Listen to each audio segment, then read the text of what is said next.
Encopresis, Wikipedia audio. Encopresis, also known as paradoxical diarrhea, is voluntary or involuntary fecal soiling in children who have usually already been toilet trained. Children with encopresis often leak stool into their undergarments. This term is usually applied to children, and where the symptom is present in adults, it is more commonly known as fecal leakage, fecal soiling or fecal seepage. Encopresis is commonly caused by constipation, by reflexive withholding of stool, by various physiological, psychological, or neurological disorders, or from surgery. Symptoms: the colon normally removes excess water from feces. If the feces or stool remains in the colon too long due to conditioned withholding or incidental constipation, so much water is removed that the stool becomes hard, and becomes painful for the child to expel in an ordinary bowel movement. A vicious cycle can develop, where the child may avoid moving his/her bowels in order to avoid the expected painful toilet episode. This cycle can result in so deeply conditioning the holding response that the rectal-anal inhibitory response or anismus results. The RAIR has been shown to occur even under anesthesia and when voluntary control is lost. The hardened stool continues to build up and stretches the colon or rectum to the point where the normal sensations associated with impending bowel movements do not occur. Eventually, softer stool leaks around the blockage and cannot be withheld by the anus, resulting in soiling.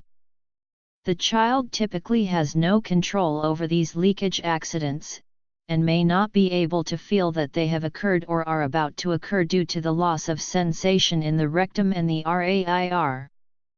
Strong emotional reactions typically result from failed and repeated attempts to control this highly aversive bodily product. These reactions then in turn may complicate conventional treatments using stool softeners, sitting demands, and behavioral strategies. The onset of encopresis is most often benign.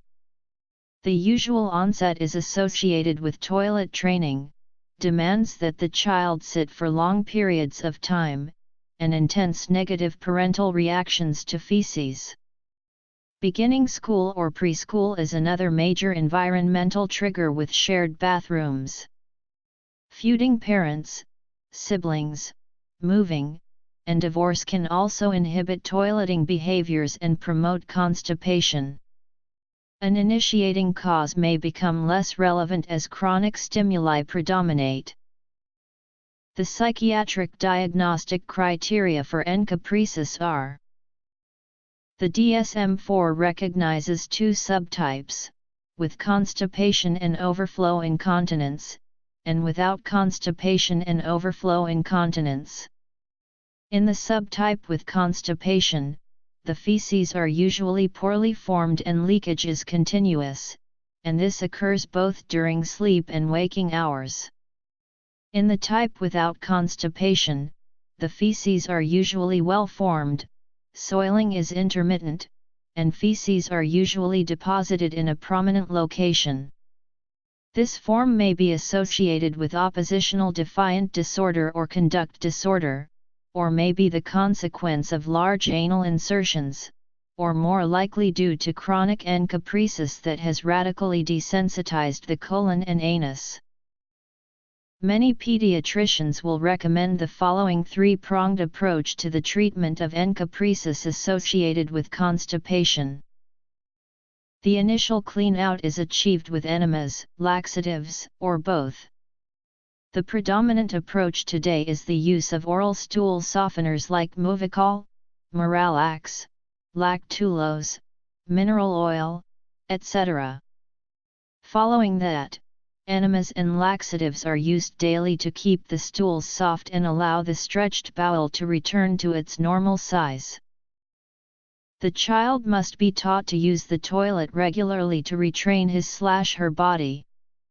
It is usually recommended that a child be required to sit on the toilet at a regular time each day and try to go for 10-15 minutes, usually soon after eating.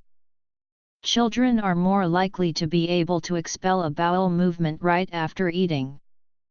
It is thought that creating a regular schedule of bathroom time will allow the child to achieve a proper elimination pattern. Repeated voiding success on the toilet itself helps it become a release or stimulus for successful bowel movements. Alternatively, when this method fails for 6 months or longer, a more aggressive approach may be undertaken using suppositories and enemas in a carefully programmed way to overcome the reflexive holding response and to allow the proper voiding reflex to take over. Failure to establish a normal bowel habit can result in permanent stretching of the colon. Certainly, allowing this problem to continue for years with constant assurances that the child will grow out of it should be avoided. Dietary changes are an important management element. Recommended changes to the diet in the case of constipation caused encopresis include: Causes. The standard behavioral treatment for functional encopresis, which has been shown to be highly effective, is a motivational system such as a contingency management system. In addition to this basic component, 7 or 8 other behavioral treatment components can be added to increase effectiveness. The estimated prevalence of encopresis in 4-year-olds is between 1 and 3%. The disorder is thought to be more common in males than females, by a factor of 6 to 1. Diagnosis, treatment, prevalence.